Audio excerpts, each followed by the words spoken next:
Bienvenidos a un nuevo vídeo en el que vamos a ver una aplicación que ha salido hace poco y que sirve para emular juegos de la PS2. En este vídeo voy a mostrar los pasos principales para configurarla y también veremos algunos parámetros de configuración para optimizarla para que podamos jugar con la máxima fluidez en teléfonos que no sean muy potentes.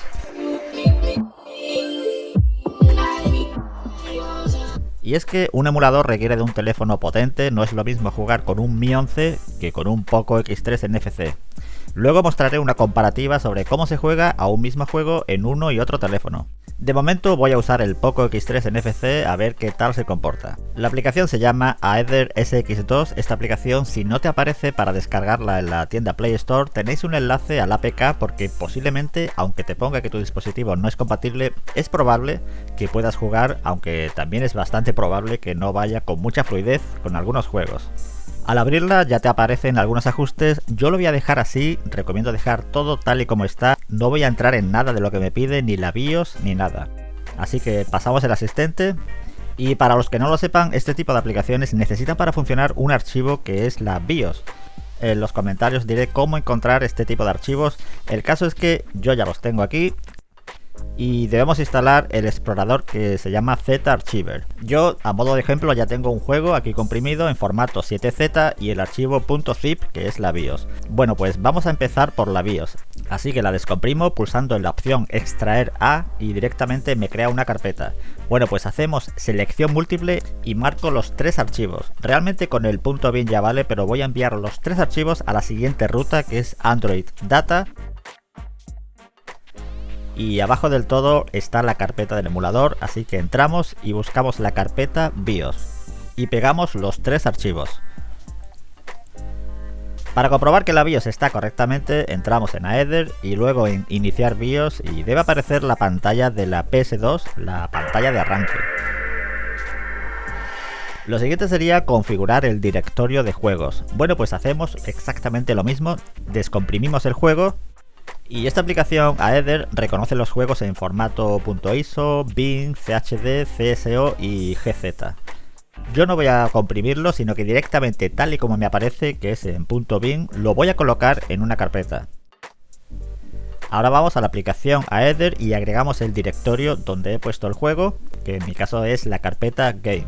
Y como vemos ya te lo reconoce. Si tienes MIUI y no puedes agregar un directorio de juegos, tendrás que entrar en las opciones de desarrollo y tienes que activar abajo del todo la opción que se llama optimización MIUI.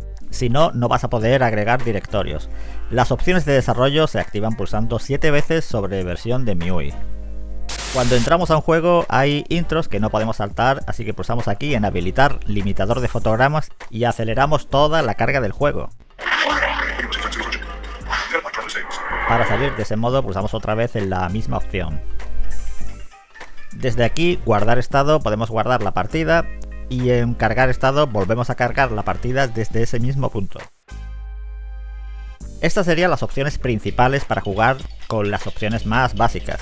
Y como veis, este Poco X3 NFC va perfecto y prácticamente no necesitas tocar la configuración. Pero esta aplicación Aether tiene un montón de ajustes de configuración para optimizar los juegos y voy a poner otro juego de ejemplo que prácticamente es injugable por el retraso que tiene y que podremos mejorar la jugabilidad en un 40% como ahora veréis. Lo primero que yo haría antes de tocar nada es ir a los ajustes del juego, vamos a la rueda dentada y en el apartado gráfico vamos a mostrar en pantalla al menos el FPS y la velocidad. Esto no mejora nada, pero nos da una idea de cómo se ejecuta el juego y si estamos mejorando o empeorando la emulación con lo que vamos a cambiar ahora. En la derecha arriba aparece un 37-38% que es la velocidad a la que va la emulación y cuanto más se acerque al 100% mejor. Bueno, pues vamos al símbolo redondo y activamos la opción Set Fast Unsafe Preset, que viene a decir que es más rápido pero más inseguro. Y así, sin tocar nada más, veis que sube del 37% al 77%, por lo que de media sube la emulación un 40%. El renderizado de la GPU es otro punto importante y dependiendo del juego puede que vaya mejor en OpenGL o en Vulkan. Podemos habilitar el procesamiento multihilo que puede optimizar el juego si nuestro procesador es compatible. Y también está la opción Hacks de mejoras que permite probar con más opciones de optimización. No obstante, todas estas mejoras dependen también del entorno del mapa en el que estamos. Podemos llegar a jugar al 100% y de repente bajar al 70%.